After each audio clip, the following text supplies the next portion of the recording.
Shalom. Pastor coming back at you with the truth. Giving all praises to Yahweh Bashem, Yahweh Shai Bashem, Rukar Kodash. And this is GMS in transit. Thinking out loud, whatever comes to my mind, I'll speak on. I wanted to say this, and this will probably be the title of the video. Donald J. Trump will be president again.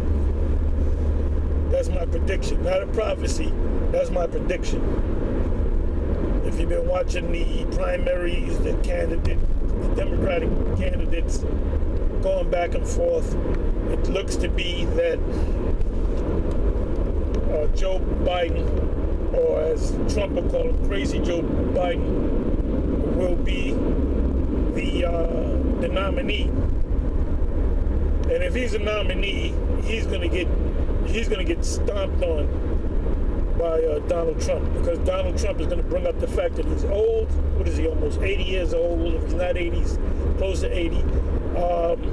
Number two, recently he's been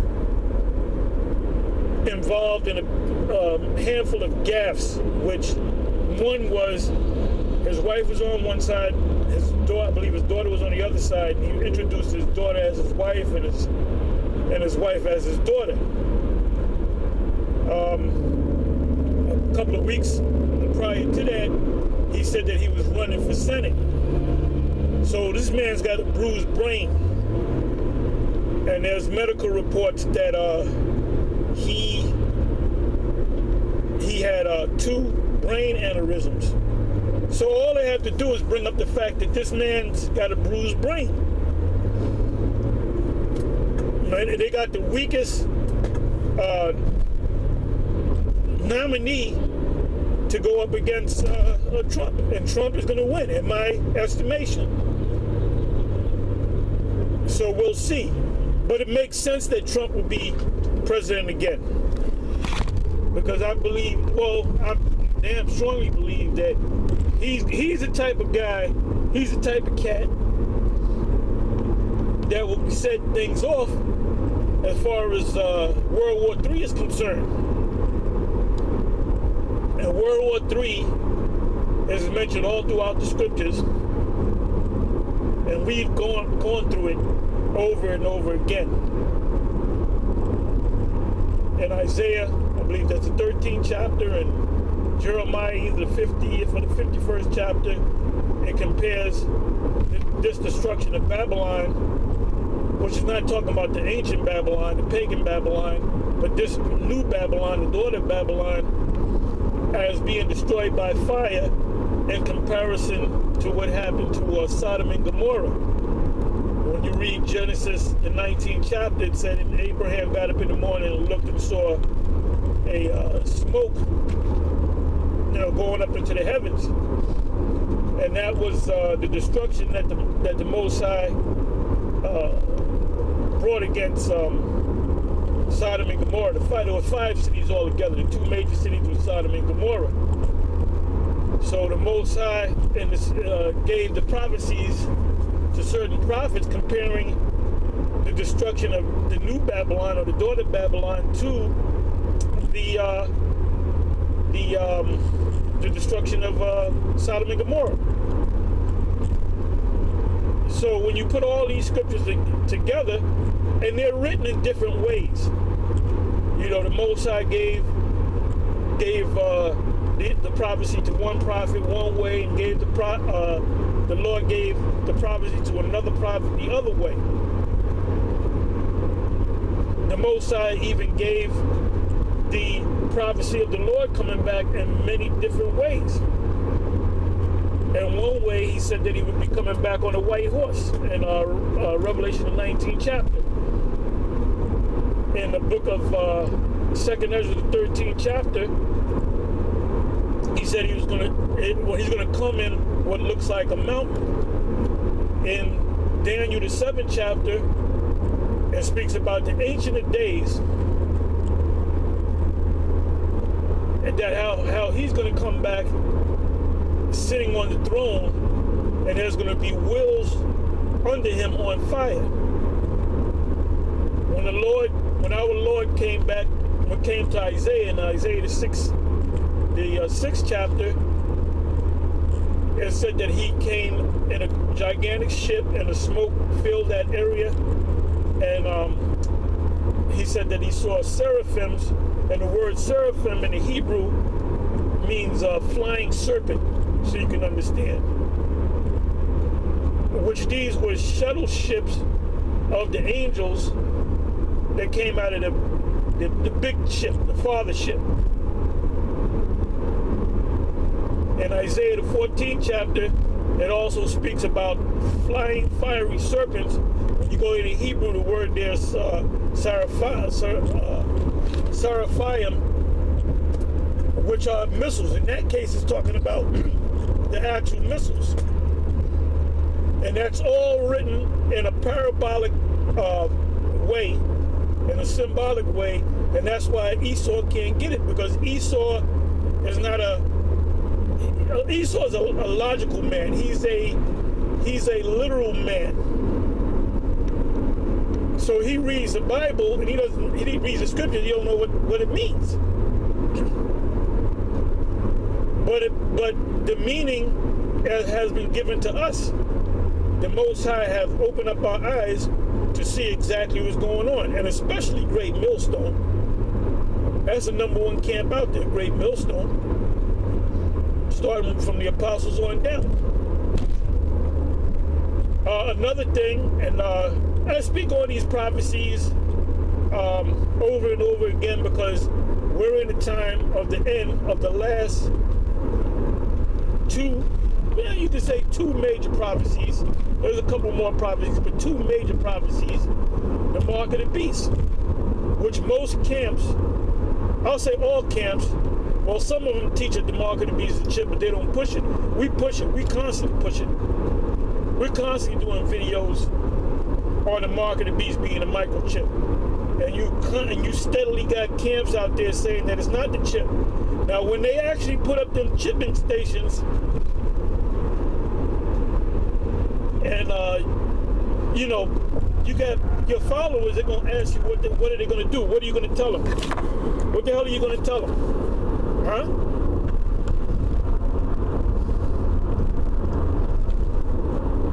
That's a major prophecy that's coming to pass. Prophecy. That's a prophecy, not a prediction, a prophecy. The microchip is going to be made mandatory, and then people are going to have to line up and go to chipping stations, however the way they're going to set them up, and you're going to have to get chipped. And they might do it through the coronavirus, which that's damn near all over the place, all over the world, all over the planet. The scriptures tell you about pestilence, plagues and pestilence. In Deuteronomy the 28th chapter, it speaks about them receiving plagues that are not written in this book. The coronavirus is not written in the book. AIDS is not written in the book. HIV is not written in the book, in the scriptures. And plagues and pestilence could be diseases, could be viruses, could be missiles. In the case of Zechariah 14:12, and this shall be the plague wherewith the Lord shall smite. That plague is not talking about the coronavirus. It's talking about missiles. It's talking about Armageddon. So we're in that time, and we're almost out of here. And Esau knows that he's going down, pursuant to Revelation 12:12. The devil shall come down upon you because he knoweth that he had but a short time. And they ain't talking about the spiritual demon Satan. It's talking about the physical counterpart of the spiritual demon Satan, which are you so-called white people, which are the Edomites, which will be revealed in its time. That's what the Apostle Paul said. So you're being revealed. That's why you demonize us. Because what we have is the truth. And we're telling you what the truth is. We're telling you what's going to happen. The events that's going to take place. You don't have to worry about the missiles destroying this place, or World War III, or Armageddon, until the mark of the beast, which is the microchip, is made mandatory. Now, anybody don't like the fact that I keep talking about the mark of the beast and World War III and Armageddon, do me a favor, don't watch my videos, man. If you just subscribe to my channel, unsubscribe to me, man. Okay? I'm not dealing with gainsayers. I ain't dealing with scoffers. And as a whole, I ain't dealing with Israel, because not all Israel will get it. All this that the Most High had to do when he brought the children of Israel in the wilderness, he had to kill all of them except for 2. The only ones that made it to from Egypt, so-called Egypt, to Palestine was Joshua and Caleb. And those were the 2 spies among the 12 spies that spied out the land. And you had the other captains of the other tribes that said, "No, we can't deal with them. We're like grasshoppers to them." And Joshua and Caleb said, "No, we can take," and not too many words, we can do it to reporting back to Moses. "Oh, these people are ready to go. We can take them." And what did they ultimately do when the Most High pushed them out of the land out of the wilderness? He had them take over the land of Canaan, where you had Canaanites, so-called Africans, and the Most High said to kill them, utterly kill them, have no mercy on them, have no pity on them. Don't have your daughters marry their sons and your sons marry their daughters. Make no covenants with them. Utterly destroy them. And then take their land. And don't even take what they have.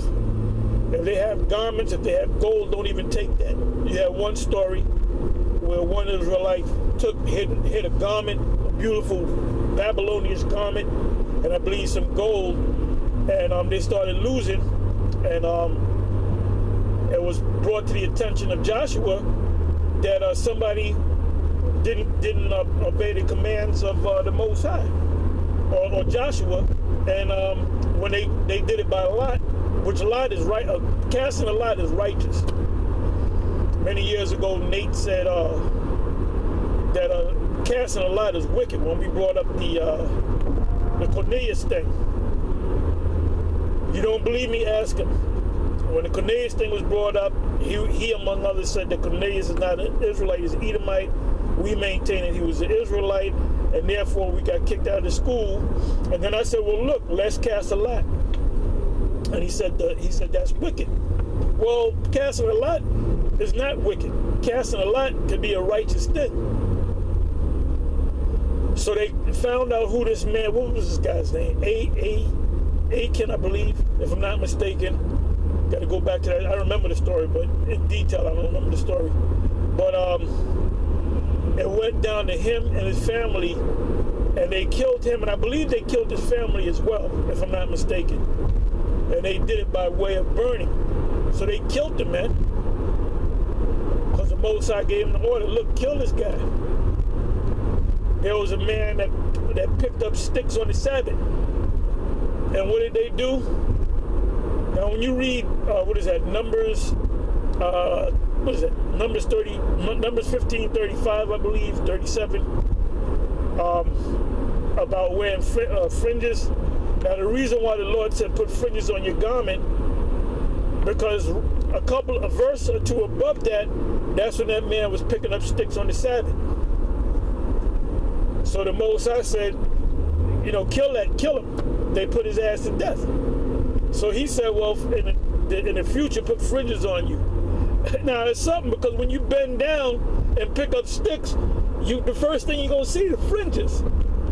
And that should say, wait a minute, I'm breaking the law. That the fringes is to remind you to keep that law.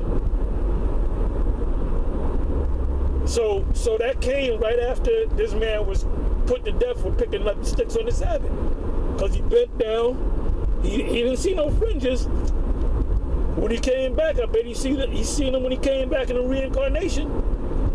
That's why the Most High said, put fringes on your garment so you can remember to keep the laws. So there's a lot to the laws, man. You know, I have put a video together on the law called Strange, which should be up by now, but Strange Laws of the Scriptures. You know, we had a lot of, and I see I got to do more, or we got to do more videos on the law, because the law is important. Keeping the Passover is part of the law. And there's a way you keep the Passover. You just don't buy no lamb, cook it, and eat it. The Passover is a 7-day period. We call it the Passover week, where you put unleavened out of your houses, man. And there was a reason behind it, and the ultimate sacrificial lamb is our Lord, Yahweh Shai. So when the children were eating the lamb and eating the unleavened bread and eating the bitter herbs, the lamb represents the body of the Lord.